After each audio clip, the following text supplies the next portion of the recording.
Good day, I'm Theodore Henry and this is your JIS News for Thursday, February 22, 2024.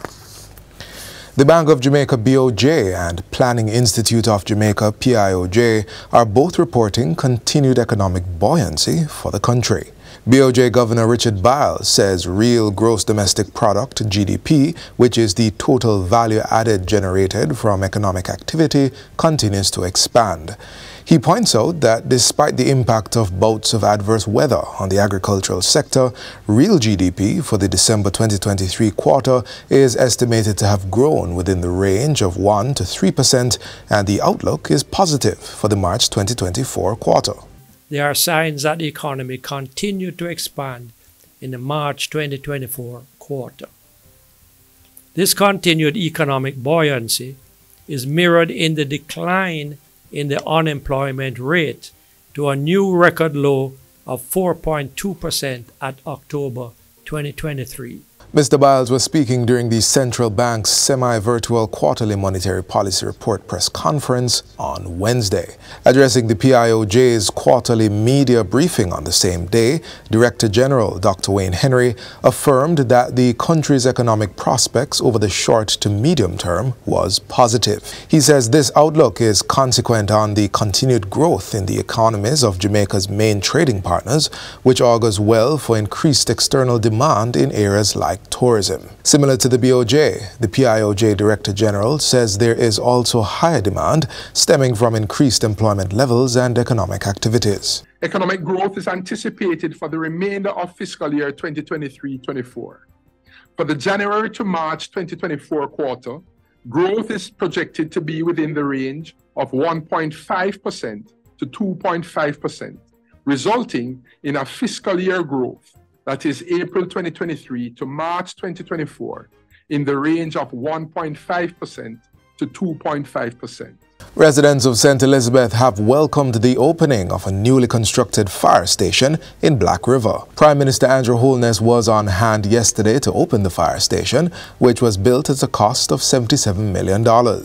Another $15 million was expended to equip the facility, while $7.8 million went towards furnishings for the space.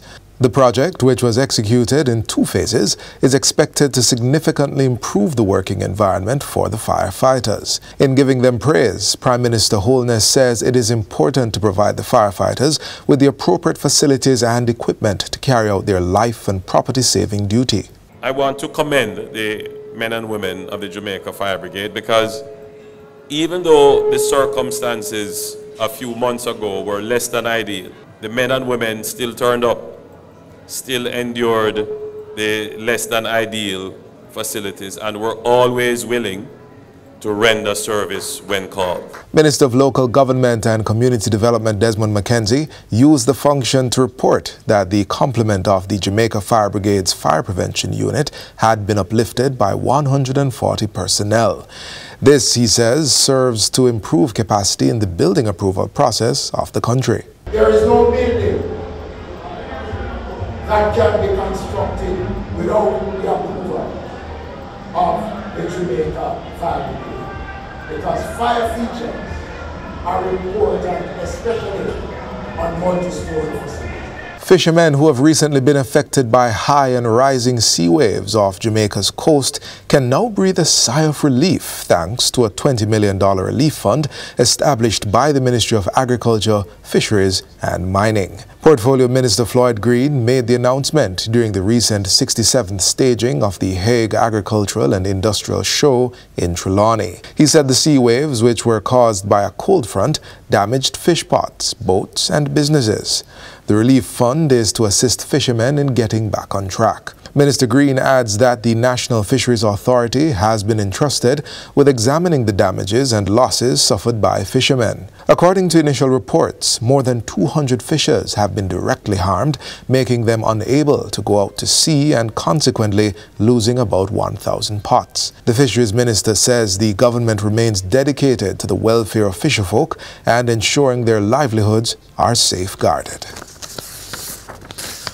Meanwhile, an additional $35.9 million has been approved to continue work on the government's soil fertility mapping project this fiscal year. The project, which began in October 2021, is expected to improve agricultural output and quality by implementing an integrated soil management system. It will also work to maximize farmers' earnings and improve farming efficiency while promoting good environmental stewardship. The effort is detailed in the 2024-2025 estimates of expenditure, which is currently before the House of Representatives. Among the anticipated results for the upcoming fiscal year are the creation of a web-enabled soil information system and training in soil and plant analysis. Work will also be done to apply GIS to soil mapping, create a GIS tool for soil fertility information, and launch a public education and awareness campaign. In addition, a thorough soil database will be created, land use mapping will be updated, soil sampling and analysis in plot areas will be finished, and the design of fertilization recommendations are set to be completed. The project is slated to end in September 2025 with joint financing from the Government of Jamaica and the Kingdom of Morocco.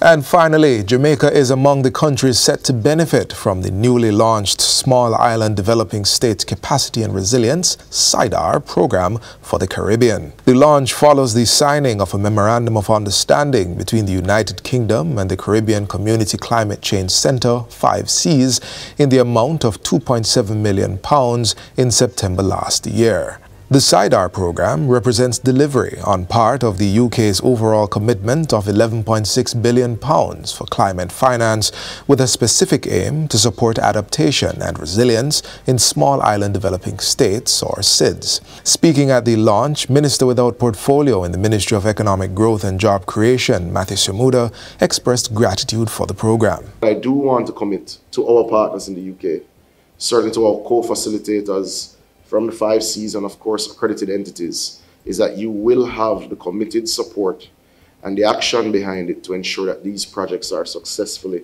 deployed. In September, it was announced that the 5Cs would embed 7 project developers and 7 project officers in 7 member states who will directly work with them to mobilize climate finance to build climate resilience. Minister Samuda says this will no doubt help to meet the critical gap of project development in these countries.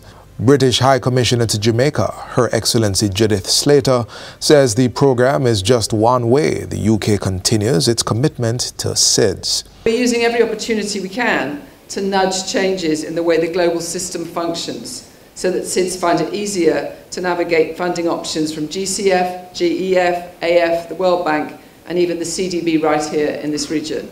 And that's it for JIS News Today. I'm Theodore Henry. Thanks for watching.